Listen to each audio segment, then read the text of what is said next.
and then we'll kind of work through it from there. All right, let's pull up IntelliJ. And I'm going to pull up the assignment that many of you are struggling with.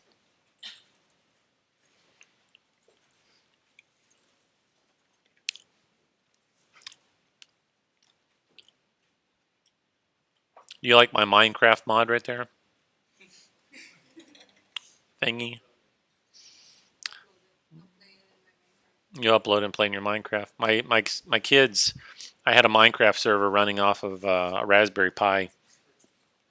I could remote into it, and I found that you could run all these commands. Like you could set the hardness level of just about anything. And so I would give them water and put hardness level 10.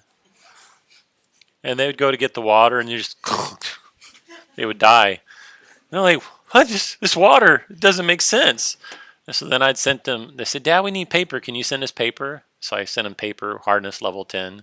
They tried to write on it, and they would die. So, anyways, all right. So we're going to create a new project here, and I'm going to import some code that Winnie sent. We're going to use her code here as a sample.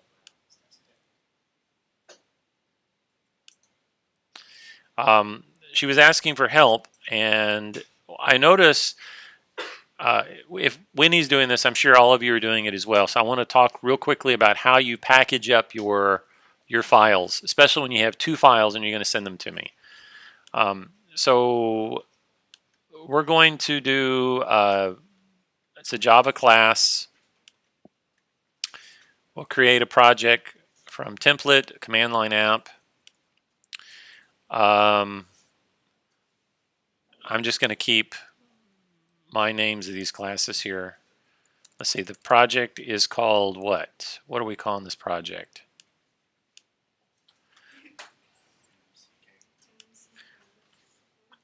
Is that what it's called? Yes. Okay. NMC Cagman. Is it bookstore, credit, book fund? All right, I think that's the class name, isn't it? Yes. Let's pull it. Let me pull it up here so I can see it.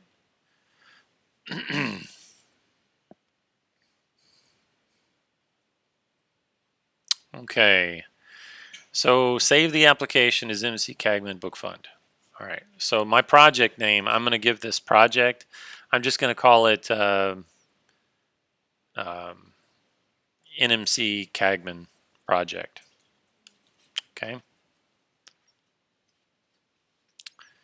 And as you know, IntelliJ automatically generates a main method for you.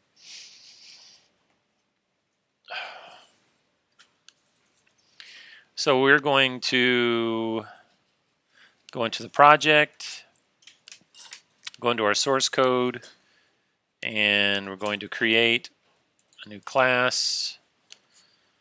And that class is NMC Cagman Book Fund.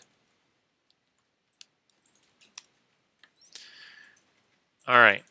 And to simplify this, I'm just going to copy and paste in the code that Winnie has given us. So we will go to open that, and I'm just going to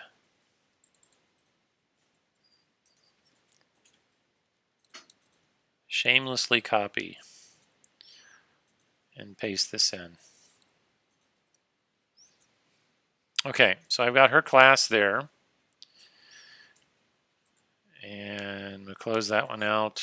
And then there was a main method she'd sent.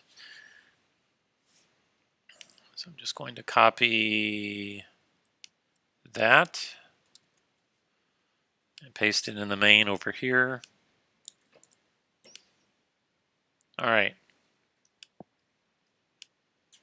Public static void main. Okay.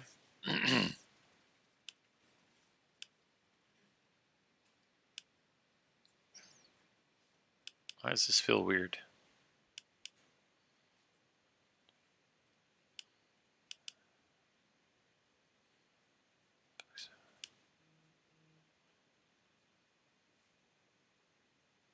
Ah, that's why.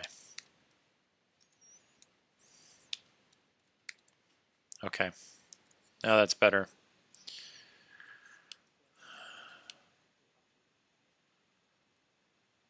NMC Cagman Book Fund. NMC Cagman Book Fund. Is the names right? There we go. NMC Cagman Book Fund. Can you hear me say it? Okay. All right, so let me close that and that. All right.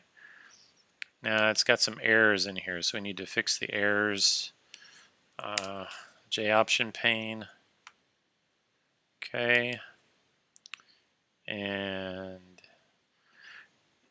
this is a good example of something to catch here. My file name is NMC, all caps.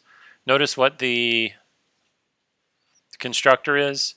So you have to match. So I labeled mine one way, whereas she labeled it the other way. There's nothing wrong with the way Winnie labeled her class. It's just that I have to make it match in order to make it compilable. All right, so I'm just going to run the main method here. And it ran fine, right? Yeah. So it's building and it's running it.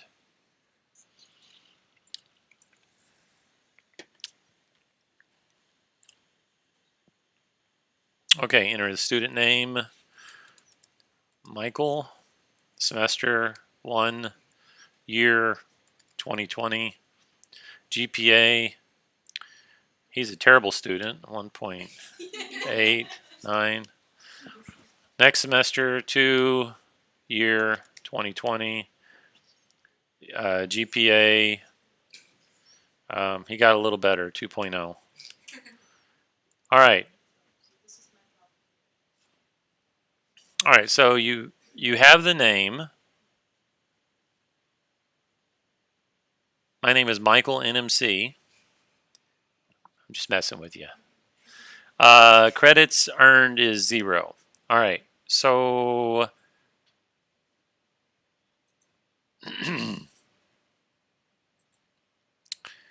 so let's see here. One of the things you probably don't need to do. I hope you don't mind me just. This is in front of the class, so if this bothers you, let me know. And this code is too long. I just want to. Sure. Sure. Okay. So if we know that we're only doing 1 year, so we probably don't need to do that. We know we do need the semester though, and you need the GPA from each one. But the GPA here, you need to calculate the GPA, right? Before you overwrite the GPA. So if, what was it, $10? Right. And so let's create up here.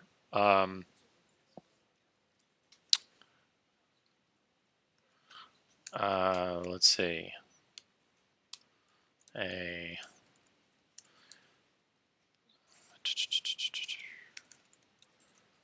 float.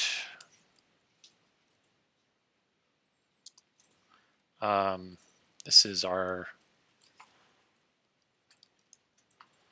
static float. And this is, what was the label we're supposed to give that? This is the base credit amount. I can't think. All right.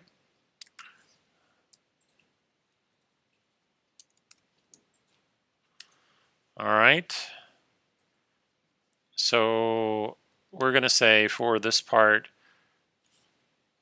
and then we're going to declare a float total right? And for your GPAs, they only return strings, right? Okay. So, right. So the first thing you want to do then is you want to convert your string.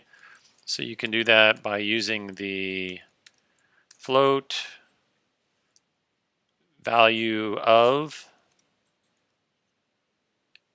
GPA. And then you can assign that, allow it to, let's see, we'll just call this the GPA.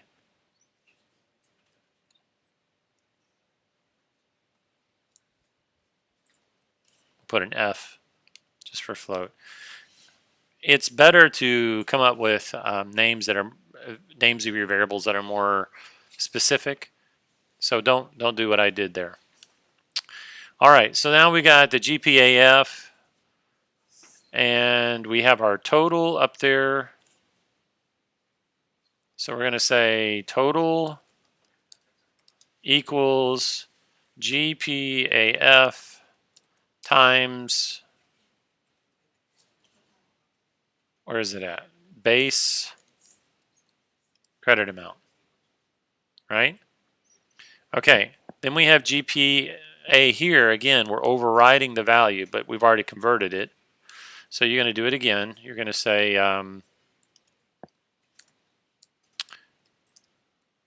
float value of GPA. And you've already declared the GPAF, so you can just say GPAF again, right? Because you're overriding it. And then here's the fun part. Total equals total plus GPAF times base credit amount.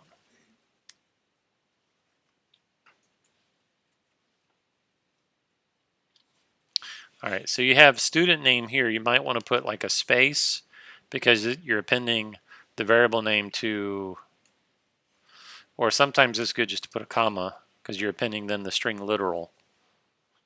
Okay. So does that make sense what I did? All right.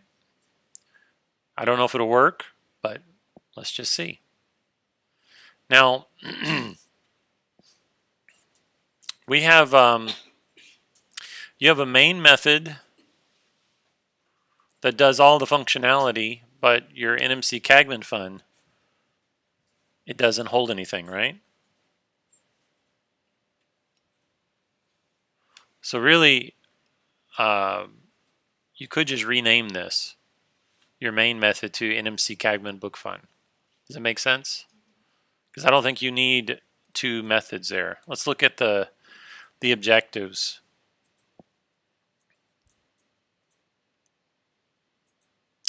Create a class that prompts student for name. Yeah, so all you need is just the class name to be NMC Cagman Fund.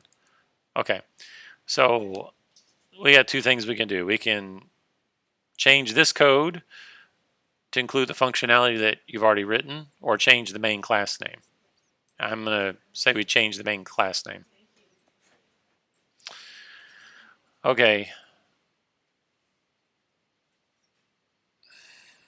Safe delete. Yes. All right. And then in IntelliJ, it's good to use the refactor capability here, guys, because this will give you better control. And then with the refactor for the name, just change the name, and it will automatically do all of the pieces. So NMC Cagman Book Fund. Okay. So we got everything in one place. We'll run it.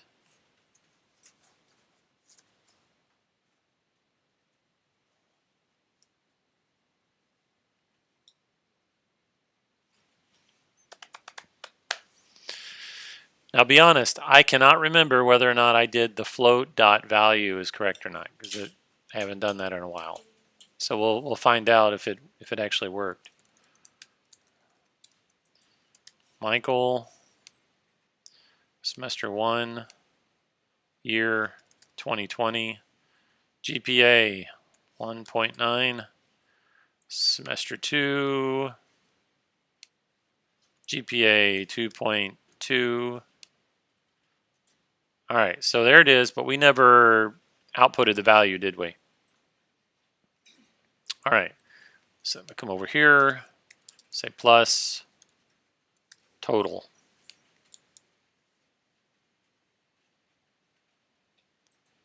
Now, I'll show you something else as well. This is called debugging. And if you watch what I do here, you can right click and say debug main. Okay? So what you want to do is put a breakpoint. So you come over here and you just click like that. Okay? And the value of debugging is that you can pause the code execution and hover over the values while it's running and see what's going on without looking at the stack tray sometimes and go, oh, what did I miss? Right? So I clicked over on the left. I've highlighted 2 areas with this red, and now I'm going to go down here and say debug main. Okay. I'll explain later behind the scenes what it's doing, but for our purposes, it allows you to pause the code execution and see what's happening in the code. All right, so there's Michael. Semester is 2020. Well, yeah. All right, now it hit my breakpoint, right? Because it asks semester and year. And if I hover over this, if I hover over a year, it shows you the value that's been entered so far. Do you see that? Semester, student, and then down here in this area, you also see the values that have been entered so far.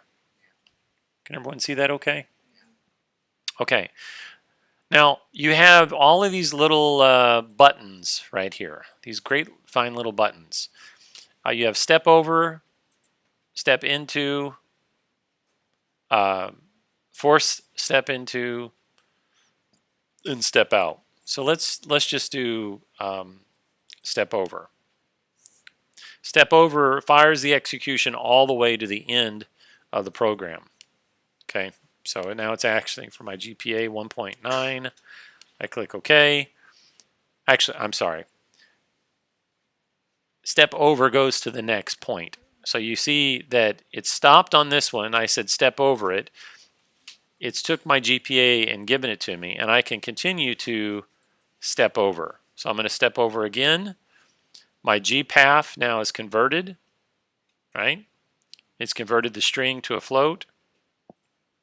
I'm on this line of the calculation, so I have my base amount, which is 10, the GPath, which is 1.9. I can look at the total, $19, and then it's on the next line, which is prompting me for the next semester. Okay, or you can just click like that, and it goes all the way down to the end. All right, we don't care about that, so we're going to step out and come over here. 1.7. Step out.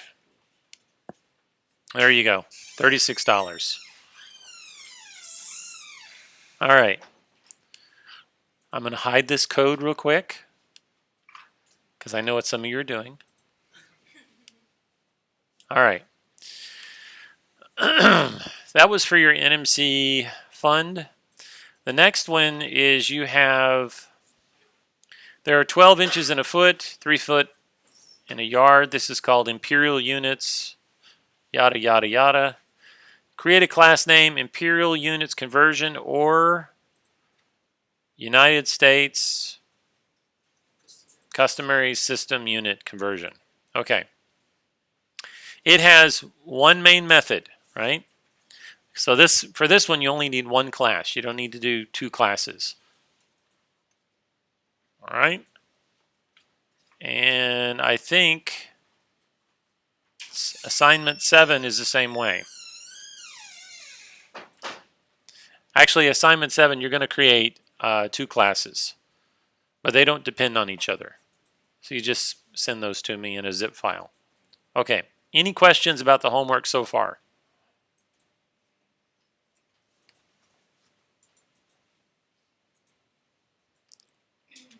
No? Hallelujah. All right, let's take a look at our topic for today.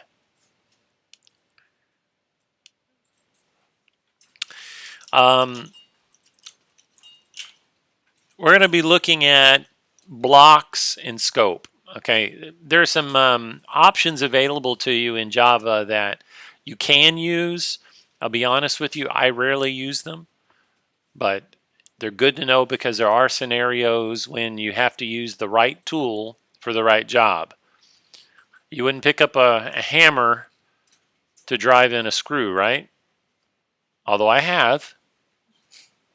You usually pick up a screwdriver because it's made for that purpose. All right, it's the same way in Java. You can do everything in Java any way you want to, but you want to learn how to use the right tool for the right method. So this is the code block. All right, so code blocks exist all throughout your code. You've been using them. You'll know them because you'll see the opening curly bracket and the closing curly bracket. Those are called code blocks. And when you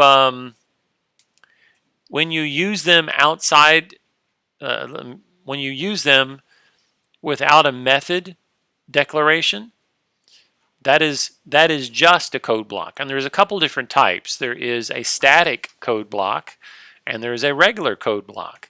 A regular code block is often called an anonymous code block. And if you use static, that code block is only instantiated one time, no matter how many times that class is created into an object. It's just like any other static variable. Everything in that code block is only done one time, right? So if I have a public static base amount and I instantiate the class, public static base amount is only ever declared one time in memory. Whereas if it's not static and I declare it, it's declared how many ever times that object, the overall object, is declared. So you can have outside blocks, inside blocks, or even nested code blocks. All right. If you look at the example here on the screen, we see that the outer block wraps around the method called method with nested blocks. They have a really creative name there. So this is a outer block. You have the opening curly brace and the closed curly brace.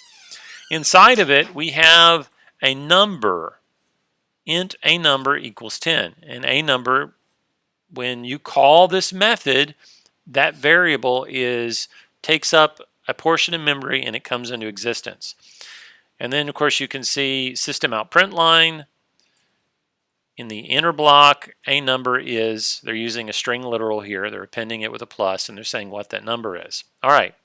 Now we have what's called a code block. This is one of those crazy things you can do in Java. The thing to keep in mind with your code block is the scope of the variable in memory. This area right here has not come into existence in memory yet. And once you pass this scope, it goes out of existence in memory. And so you're telling it immediately, hey, take this place in memory, I'm done with it now, throw it away. That could be useful if you have like a large memory portion, maybe an image you're working on, or an audio file or a video file in Java. You can do that. And once you're done with it, you can say, okay, I'm done with that area of memory, release it. Now, the benefit of that, if you keep in mind, if you think about your desktop in front of you, that represents the RAM. And as you put more things on your desktop, that RAM, that metaphor I'm trying to describe here, you take up how much processing power your computer has, because now it's having to shift things all over the place. But if you use these code blocks like that, you can actually allocate it in memory, and when you're done with it, get rid of it. So it's very valuable for big memory objects. All right. And then of course you see the variable being called here at the bottom. All right, let's take another look here. We just talked about scope. You can also do things like redeclare a variable in code blocks. And we'll talk about some of that in a moment. You have to be careful though, because you can't declare the same variable name twice in the same code block. For example, int a value equals 35, int a value equals 44. Can't. Compiler will complain, say, sorry, you can't reserve the same memory location twice. Can't do that. Because remember, you're saying create a memory location. Take this value and put it in this memory location. A value is a memory location. It's just a label for it. So you can't do that. You can't be in two places at the same time unless you're a quantum particle, right? Which, by the way, is pretty cool because they can just pop in existence and out of it. Never mind. This isn't quantum, though. It's just basic logic, right? You can't do two things at the same time. Same thing in memory. Down here we have a code block declared, and we say int a value. Even though this is in the code block, you still can't do it because its parent is up here. Now, if you had a code block and then after this one another code block, you could repeat the same variable definition because they're two different code blocks. And that's possible because they come into existence and out of existence because of the scope of the code block. Does that make sense? Say again? Well, so this code block right here, this variable is only in scope systematically as the code is read from top to bottom. So int a value 35, obviously this one won't work, a value 44, because you're declaring the same. But just imagine with me that this example wasn't here right now. So int a value 35, and then we go down to the code block. As soon as we get to the code block, this value is instantiated. And when you leave the code block, this value disappears. However, this value up here is still in memory because the scope is for the entire method declaration. Okay? Does that make sense? You think so? Okay. All right. Okay, so then we have overrides. Overrides and shadowing. Shadowing is a little bit more trickier to understand. We sometimes use shadowing to overwrite values. In a way, Winnie was using shadowing when she overwrote her value, right? For GPA. She was overriding it and then overriding it again. That's an override. But shadowing is a little bit different, and that's where it comes into use with a code block. All right, there's an example here, and you'll probably see it in your own slides. This is hard to see on my screen. All right, so up here we have a number is declared in the main method. System out print line, main number is a number. Then we call first method. So we're going to jump down to first method, And we have, in this method, we have a number is declared. That is legal because it's not in the same code block. They're not in the same, they're not even children or parents of each other. That's legal, okay? Then we say system out print line, a number. All right, so we're going to go back up because the code execution ended. System out print line back in main, a number is a number, which is going to print which one again? It'll print this one because we're at this code block. That's where the scope of that value is at. All right, so then we finish that one and we say second method, a number. Now this is where it gets interesting. Now we're passing the variable, a number, this one here, into this method as a parameter. So we'll jump down to the second static method. Here it is, it's being passed in. It says a number is a number. And then we say, we're going to override it. Right? So we override the number with 862. Then we print it out, and then we end this method execution and come back up here. System out print line back in main. Again, a number is a number. But now this number is back to its original value of 10. This is an example of shadowing because we've taken the value, passed it as reference, assigned it a new value, but the original memory location has not changed, only the reference. This is very typical in C++ when you use pointers. It'll mess with your brain, okay? But this is important that you kind of catch this because if you're programming and you think, oh, I changed the value over here. No, you didn't. You may think you did, but you really didn't do that, okay? All right, so that's an example of that. All right, and of course, if you look at the output of that, you can see 1077 from the first method, back to a number is a 10. Second method, the first print line statement, it's 10. And then they reassign it to 862. And then when they go back up to the original, it's 10 again because it was reassigned. They only reassigned the reference. Okay, let's go on. All right, so then we have method overloading.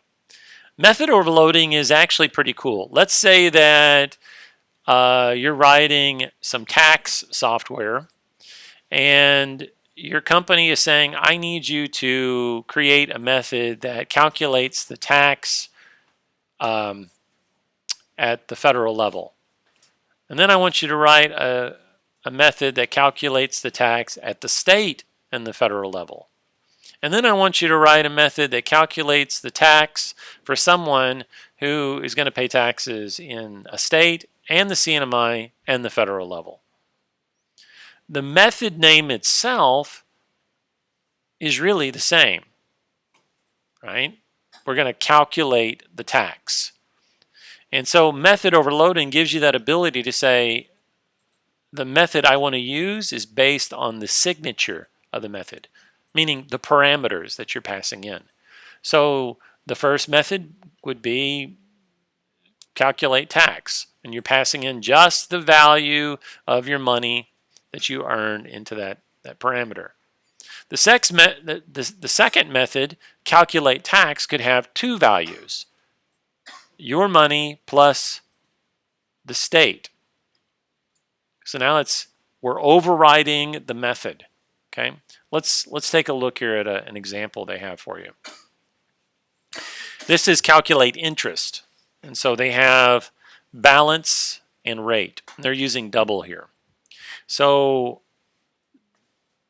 pretty straightforward, right? Nothing major going on here that should blow your minds.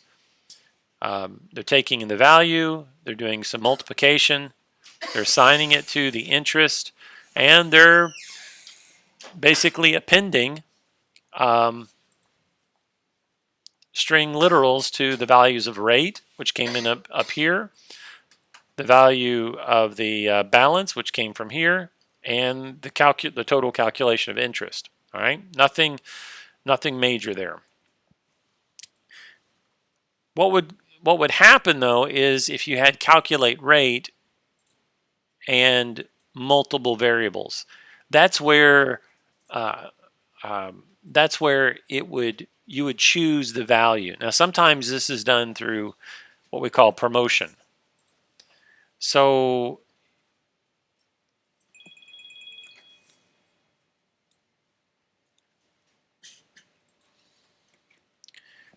in this example, the value is double. Okay, so we have a simple method called simple method, and it accepts a double.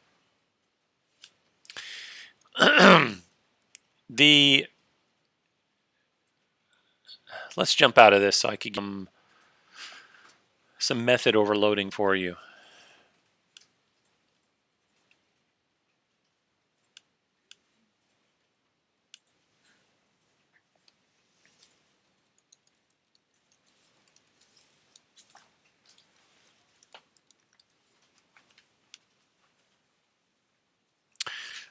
Okay, so I'm going to create a public static void print me method string message, and there's my message.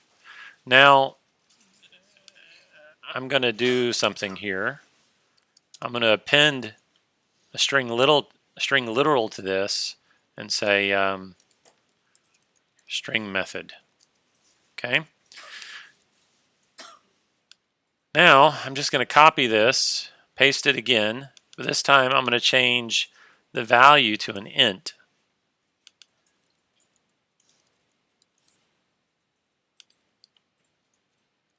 I'm going to do it again, change the value to a double.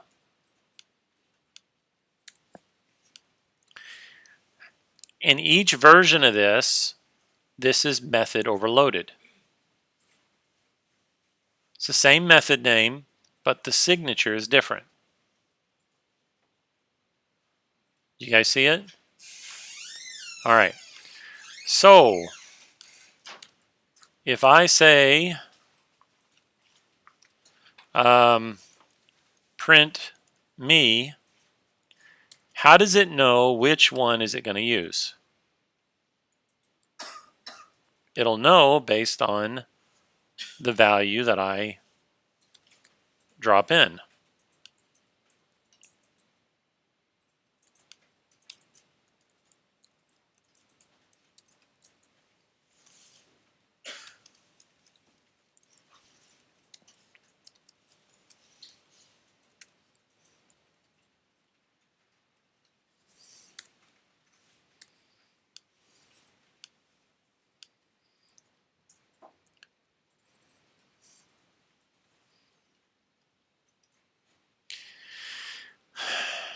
Waiting for it to compile.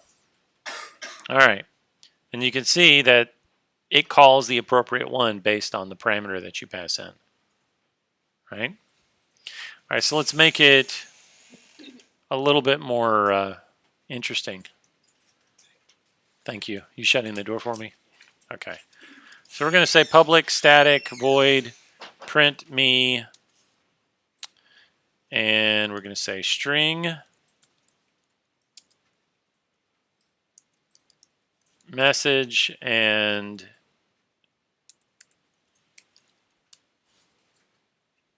double message. And you know it's going to complain, right? Because the parameter names can't be the same. So I'm just going to say message 1. I'm going to copy this. And I'm going to do float message. Now, we have message plus message, and I'm going to do this one. And to make it interesting, we're going to say this one is double.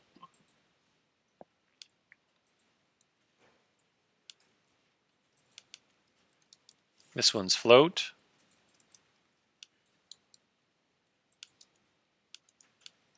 Okay. So I've got two more overloaded methods here. Now, hopefully you're asking the question, Mr. Rogers, why did you create an overloaded method with double and one with float? Aren't they both the same? Not really. So let's see, print me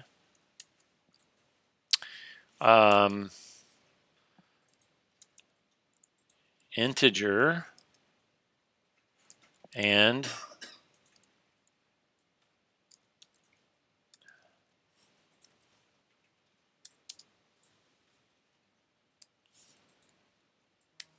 now the question is, which one will it print to?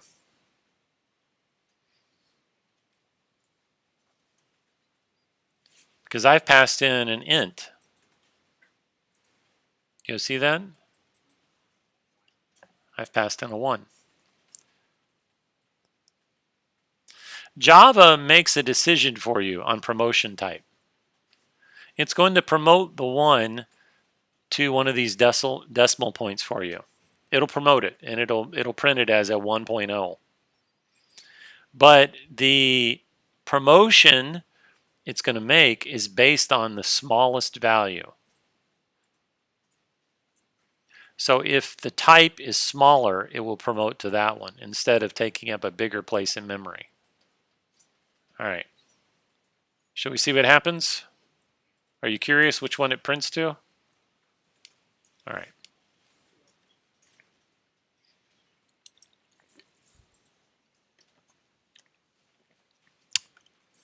Which one did it print to? It went to the float because the float is the smaller memory value. Double is bigger, if you remember. Yeah, it's a bigger decimal. This would be the same way if we did, say, a short, and we had two methods, an integer and a long, right? In fact, we could do that real quick just to prove the point. I don't want to type all that again, though.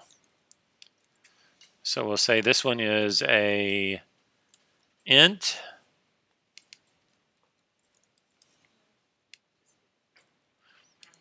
Okay, and this one is a long. And so we have a short now we're going to pass in. And actually, we just rerun the same method right here. This is where it gets interesting because the promotion value, which one will it take? Will it take the double, the float, the int, or the long? Right? Believe it or not, this is a real world example because when you're writing your code, you may write with a lot of different overloaded methods. And so you're trying to figure out the side effect, the behavior that you expect it to perform. Okay? So if we run it,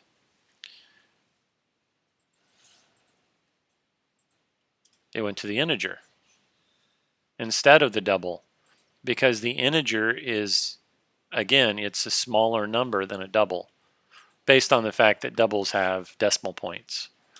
In memory, decimals don't really exist. I know I just blew your mind there, didn't I? It's all just counting. And the way they do it in memory is they take other places in memory to store the that number that would be the decimal percentage number of it. Okay, let's go back to our slide over here. You guys understand so far the idea of promotion value when you're overloading? Okay. All right, so when the compiler can't determine which which method to use, this is where it's an ambiguous situation. Overload methods correctly provide different parameters for the list. Illegal methods, these were identical names that have identical argument lists but return different types. So for example, all of these, what's the return type? They all are void. I cannot override and say this one is, oh, you can't see it again? Aye. The return type of all of these is void. An illegal type, a legal override would be you have print me, right? It's the name of the method, but this one is an integer. That's illegal. Okay, let's go on. Java automatically provides a constructor. All right, so we've looked at this before. You know that when you create a class, a default constructor is created for you automatically.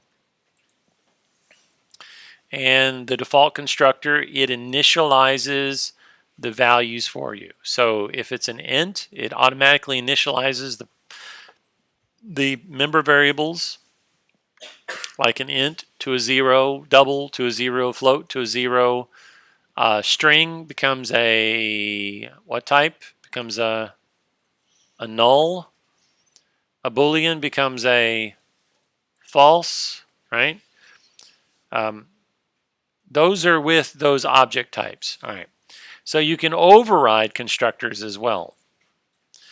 When you write your constructor, you no longer receive the automatically provided default constructor.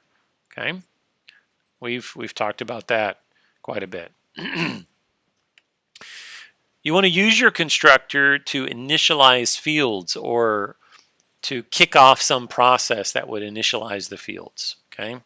If the constructor parameter list differs and there is no ambiguity, which constructor method to call. So you want to make sure that you're clear with your parameter list, what you're providing in there. Don't create two constructors with the same set of parameters for the same set of fields and put them all out of order. That's ambiguity. That doesn't help. All right, so here you see the int employee, right, in the constructor. What are we doing? We're initializing which field? We're initializing the employee num. Then down here we have another constructor, and we're initializing this one to a value as well. This is very common practice. All right, instantiating an object from a class. So I've explained this before, that the constructor, its job is to create the object in memory. And its job is to also initialize all the memory points in that class that it needs to in memory. So one copy of each method in a class is stored. All instantiated objects can use just one copy. All right. Let's see here. We talked about the this reference before. This references what? The class, the variables in that class, right? So you can use this for method names. It's implicit though. So if your method name is ta-da, and you call the method this dot ta-da, it's implicit. This dot is implicit. It's the same thing for your variable names. If you have a private string name for a variable name, and you call that within a method, You can just say name because it's at the class level. Or you can say this dot name.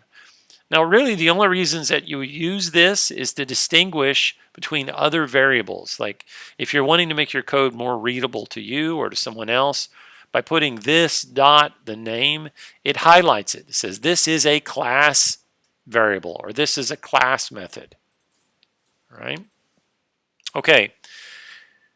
In this example, the this reference is sent into a non-static method as a parameter automatically. You do not and cannot code for it. You do not need to use the this for the employee name. In this example, you can explicitly use it. All right.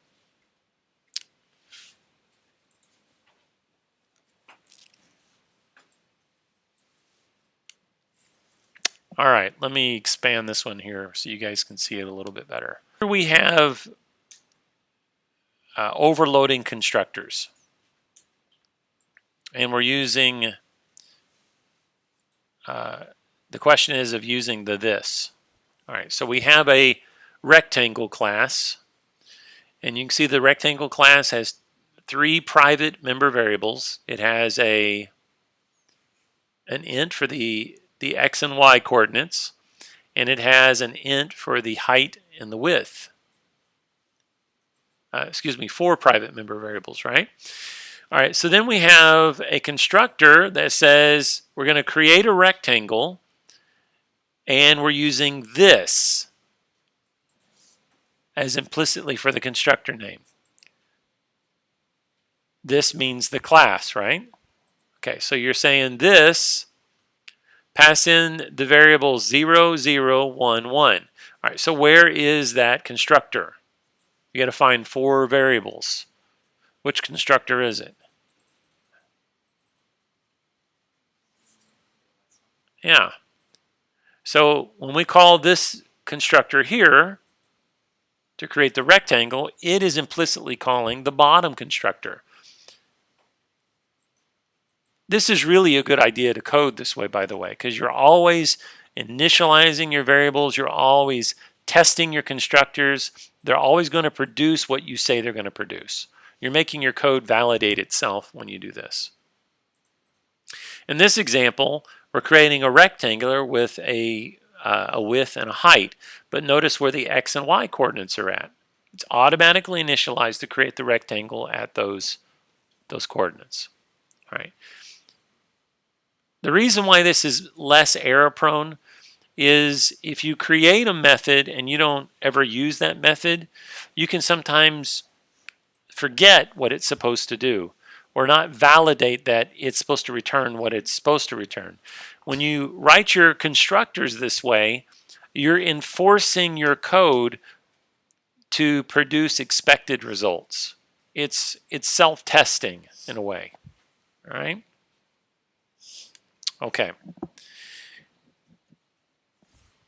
In this example, you have the class student, the student number, private int student number, and then a private double GPA. So the student has a constructor that takes in the number and the average. The number is assigned to the student number, and the average is assigned to the GPA. And this one, the next constructor, you have double average, which is assigned to the GPA, but the student number is automatically assigned a 999. And the next one, you have a student number that is assigned the student number, but the GPA is assigned a 000. And then in the final, you just have both of them assigned. This is a very good example of how to create your constructors, enforcing some type of business logic into your code. All right. Each of these calls to the this call instead of using the name. Now, this is only 4 characters, whereas student is how many characters? Right? Yeah. if your class names are very long, it makes it a lot simpler to type out as well. And you're less prone to make mistakes. For example, when I was demonstrating between Winnie's code and mine, the constructor names were different than the class names, right? That's very common when you're typing your constructors to not type the right, to make them match the class name. All right. Any questions so far, guys? Okay. Class methods. Again, the same idea. You can use the this reference. Class variables shared by every instantiation of the class, except when it's a static class. So the static class is one reference per class, just like a static block or a static variable or whatnot. You could only have one static class per class. Now you're probably thinking, what in the world, how do you do a static class on a class?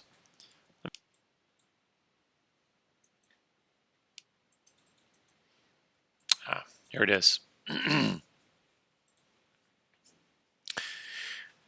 This is off a Udemy blog. So we have a car here. Can you all see this okay? Blow it up a little bigger. Lost my location.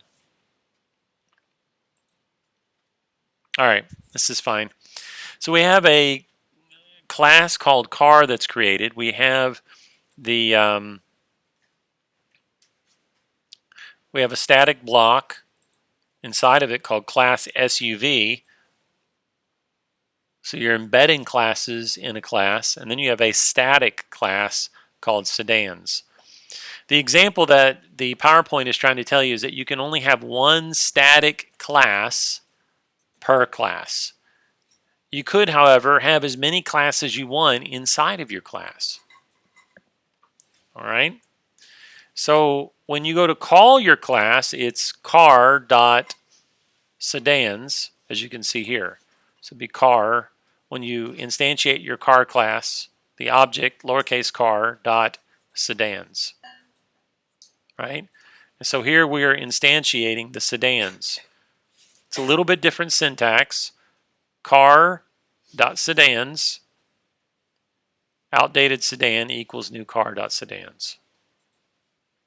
You can see another example here as well. All right, so that's for static classes. The benefit of doing a static class is if you need to instantiate some code or you only want it to happen one time, some special logic, instead of it being readily available. All right, let me go back here. All right, so final, the keyword final. If you put final on any object, any variable, you have to give it a value at the time that you write it. So if I create a value called private final string last name, I have to give it a value right there. Otherwise, I have to specify a constructor that will pass in the value. Because remember, the variable is created when the class is instantiated. A final variable is unalterable. It cannot be null. It has to be given something. And so the only way it can be set up like that without a value is you apply in the constructor the value that will be passed down to the final. All right, we're going to show you an example here. This example, you have private static final int. This is a very common use for constants. This value cannot be changed anywhere in the code. If you tried to override it and assign something to it, it would tell you, sorry, you can't do it. Okay. Now, let me give you an example of what I was mentioning a minute ago. Here I have main class. I'm going to, actually, let's just do this. we're going to create a private final string name. Now, IntelliJ is going to alert me right away. What does it tell me? Can you all see that? It says that the variable might not have been initialized. And if I try to compile this right now, it's going to fail. So the way you get around that is you have to say public, main, and I have to say name equals Mr. Rogers. Now that is set. The other way you could do it is you could say string student equals name. That controls how the value is set, and it ensures that no one else can set the name through some type of mutator method like a setter. Because you can't change it now. Once the object is created in memory, the value is set. All right. This is a very common programming pattern, by the way, to use. All right, let's go back to our code here. All right, let's pause for a moment and go into Moodle. And we're going to talk about week 4 homework assignment. Okay. You have a discussion question here using constants. So go back and review chapter 4, the topic on constants, and explain what you think the purpose of the constants are in Java and what benefits they give. And then you need to describe for other students some pre-written constants available. So if you look in your textbook, you'll see those pre-written constants and it'll tell you about them. And explain why it's more favorable to use a pre-written constant if it's available than writing your own. And give your answer why you think that's important. Or do you have any reasons, any scenarios where using the pre-written constant may not be? And then talk through your responses with the other students. All right? Why you agree or disagree. Be kind to each other. All right. Here's the scenario 1. You have a class called Player Health. And in the class, you need to include 3 overloaded methods. And you're going to call the methods calculate hit points. This is for a fantasy, I'm getting all choked up. Excuse me. A fantasy computer game. All right? The 3 overloaded methods will determine the impact cost of overall life for an individual player when struck by a sword, a spell, or by hand. Okay? This could be text-based using command line parameters, or you can use JOption dialogues. Either one. Your code requirement for this, each parameter that is passed in must be a type integer. Okay? The value displayed must be of type decimal, double or float. So when calculate hit points receives a single parameter, it represents the hit point cost of a hand strike. Yeah. All right. I know that was cringy. All right. So hand strikes have 1 parameter point level. Right? And the hand strike must be multiplied by 2% damage of overall health. This means that the hand strike will be added to the 2% of the total life damage against the total health points, and you're going to display the health back to the player. All right, here's your sample algorithm. Here's your hand strike. The hand strike could be maybe, I don't know, maybe you want to make a punch as a 1, a hook, a karate chop, whatever you want to make it, right? This is your creativity. It could be whatever number you want. So a hand strike is 1, 2, 3, 4, 5 plus 2% times the total health minus the total health. And that gives you total health. All right? So you're assigning the value back.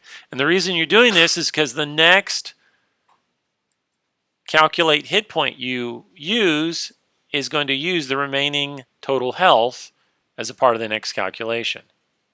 Do you guys understand? All right, so the next method, calculate total hit points, it receives 2 parameters. This represents the cost of 1 sword strike. All right, so parameter 1 is the level of the hand, and parameter 2 is the level of the sword. So add parameter 1 and 2 together, multiply against 2%. Again, here's your algorithm to use, your math formulation. So hand strike plus sword strike plus 2% total health, right? You combine all that together minus the total health, and you display after you've been struck with a sword what your total health is at that point. Now you've decremented the value again. You're passing the total health is still constantly being hit upon and drawn upon. Do you guys understand so far? Same algorithm. The third method. So the third method is called, it receives 3 parameters. This is the hit cost of 1 spell strike. All right. Parameter 1 is the point level of the hand. Parameter 2 is the type of spell. And parameter 3 is the point level of the spell. So you could be creative here. You could have a lot of different coded spells. Maybe you wanted to have a tornado spell or lightning, whatever. All right? So here's your algorithm again. Hand strike plus spell type plus spell power. There's supposed to be a plus in there. Plus 2% total health minus total health, right? Your total health points are going to start at 200. The health cost will decrement across all 3 overloaded method calls. You guys understand so far? All right. One of the things you're going to have to figure out here, and I did this, I set you up for failure already. This can't be an int. This needs to be a double or a float. Okay. I'll edit that for you real quick because you're going to be mad later going, it doesn't work. It can't be an int. You know why I'm changing it to a double? Exactly. Exactly. All right. All right. Any questions about your player health algorithm?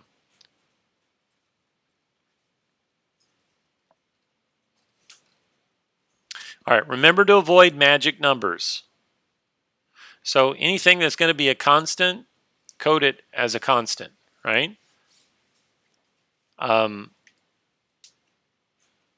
Since total health is going to decrement over time, don't make that a constant because you're going to be complaining that it doesn't work if you make it a final static constant. All right, so here's some examples. Public static final int longsword or broadsword or whatever, and you can define whatever points you want for it and spit it out. Now, if you want to have fun with it, include math.random to generate some numbers for you. All right, any questions so far about that one? All in one class, don't make two classes for this. All right? All right, so this assignment 10 is really focusing on overloading methods. You're also building on your previous knowledge of working with numbers and parameter types and so forth. All right. The other assignment, this is you're going to create a class that represents possible game characters based on Tolkien's Middle-earth. All right? You can use any of the following Middle-earth people types. Does anyone know what I'm talking about by Middle-earth? Okay, you guys have all watched Lord of the Rings or The Hobbit, or has anyone not seen the movies? Oh, you have more homework because these are long movies. What's that? All right, it's like almost 20 hours of watching. You don't have to watch all the movies. You can just look it up on Wikipedia if you're curious. All right, so you got elves, ents, humans, orcs, hobbits, dwarves, or wizards. Okay, these are your people types. Your code requirement: you're going to create a class called ME Player. ME is short for Middle Earth. And it's going to include a private member variable of what people type you've chosen, the skill type, and your player's name. So that's 3 private member variables. Okay, you guys see that, right? 3 private member variables: the people type, the skill type, and the player name. So you're going to create a default constructor that sets the player type to human and the skill to forager. Then you're going to create an overloaded constructor that requires only a name, as well internally sets the player type to human, skill, and forager. Need to include get and set methods for each field. Create one mutator method. Remember, what does a mutator method do? It changes, right? It's changing the value. So you're going to create a mutator method called transform. And this is going to be for the people type. Then you're going to create another mutator method that's overloaded called transform, and it contains the people type and a skill. Okay? Now I put it in attention here. This transform method should output the character name assigned and a new character type and skill of each that's called. All right, so then you need to create an accessor method called show player details. Let me give you a hint. I would create all of these, stub it out first, like write all of the method names and everything first, go down to show player details, and create the system out print line, the pretty print, however you want it to be. Okay? If you're going to use JOption pane to output it, I think it's fine as well. I don't know if you have to, did I say you have to do it as all system out print lines or what? No. So you have your choice there. If you want to make it a JOption pane, a JOption dialog to output it there, you can. If you want to print it on this as text-based, you can do it there. I would start with the show player details first, and then go backwards and create the mutator methods. All right, so you have your default constructor and your overloaded constructor. And then you have setter methods, and you have 2 mutator methods. All right. And this is the part when you use your IntelliJ code. Let me switch over here. You see how this example here, I've got method overloading example. What I want you to do is you want to zip up the entire project. Okay, you guys know how to zip it up? Zip up a project?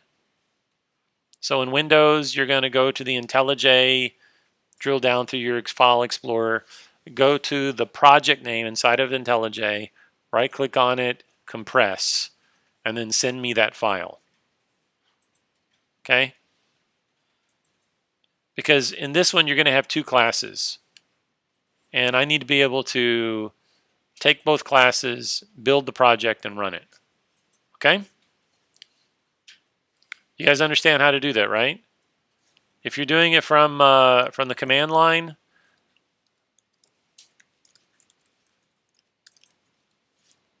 or if you're doing it from a Mac, you can just type zip. Where's my code at? Here, I've got a class called pizza from the other day, right?